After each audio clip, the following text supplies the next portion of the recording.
अहिल्यानगर शहर आणि परिसरात अंमली पदार्थाच्या विरोधात पोलिसांनी धडक मोहीम उघडली असून तोफखाना पोलीस ठाण्याच्या पथकाने एका मोठ्या कारवाईत 155 ग्रॅम एमडी पावडरसह 3 आरोपींना ताब्यात घेतले आहे। यात तब्बल 33 लाखांचा एमडी पावडर, इतर साहित्य असा तब्बल 36 लाखांचा मुद्देमाल जप्त करण्यात आलाय। पोलिसांच्या या धडक कारवाईमुळे बेकायदेशीर अंमली पदार्थ विक्री करणाऱ्यांचे धाबे दणाणले आहेत। हे एमडी पावडर कुठून आणले होते, शहरात ते कोणाला पुरवले जाणार होते आणि या रॅकेटमध्ये आणखी कोणाचा सहभाग आहे का, या दृष्टीने तोफखाना पोलीस आता पुढील सखोल तपास करत आहेत।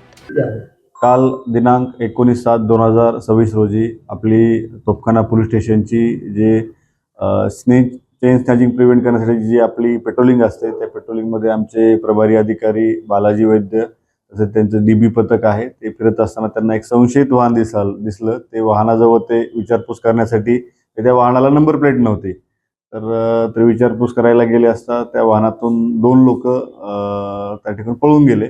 यांना जास्त संशय आल्यानंतर त्यांनी ते वाहन ताब्यात घेण्यासाठी किंवा ते लोक त्यांना अटकाव करण्यासाठी प्रयत्न केला, परंतु ते वाहन त्यांनी पळत म्हणजे पुढे गेलं तर आपल्या लोकांनी पाठलाग करून पोलीस स्टेशनच्या समोर त्या ठिकाणी त्या वाहनाला अडवलं, त्या लोकांना अटकाव केला। मग त्यांची थोडी विचारपूस केल्यानंतर त्या वाहनामध्ये त्यांनी एक म्हणजे एमडी सदृश्य पावडर आहे असं सांगितलं। त्या अनुषंगाने आम्ही शासकीय पंच तसेच कार्यकारी दंड अधिकारी, जे काही NDPS ॲक्टनुसार जे काही आपल्याला प्रक्रिया आहे ती प्रक्रियेसाठी बोलावलं त्यांना, आणि मग पूर्ण त्याची जी पूर्ण त्या वाहनाची झडती घेतली असता त्याच्यामध्ये एक आपल्याला साधारणतः 155 ग्राम एक एमडी सदृश्य पावडर त्या ठिकाणी मिळून आलेला आहे। तसेच त्याच्यामध्ये आपल्याला एक चाकू मिळून आलेला आहे, एक लायटर सारखी गन मिळून आली, एक खेळण्याची गन मिळून आलेली आहे, विविध मास्क, म्हणजे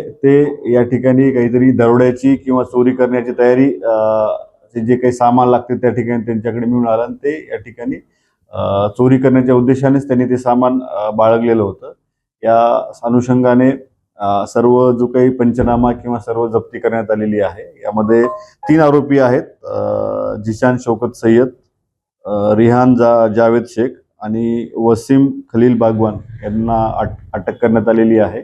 एक आरोपी फरार आहे आणि एक आरोपी आणखीन अनोळखी आरोपी निष्पन्नचं काम चालू आहे। बाकी आता जो तपास आहे तो परिपूर्ण तपास करण्यात येणार आहे की हे जे कुठून आलेलं आहे, कोण दिलेलं आहे, आणि याचं जे काही म्हणजे बॅकवर्ड किंवा फॉरवर्ड लिंकेज आहे त्यानुसार वगैरे तपास करण्यात येणार आहे। ते जे मुद्देमाल आहे साधारणतः 30 लाखाचा जो काही आपल्याला जो काही पावडर आहे, एमडी सदृश्य पावडर आहे, ते मिळालेलं आहे। बाकी सर्व जो काही वाहन वगैरे आपण एक अंदाजे 36 लाखापर्यंत सर्व मुद्देमाल जप्त करण्यात आलेला आहे।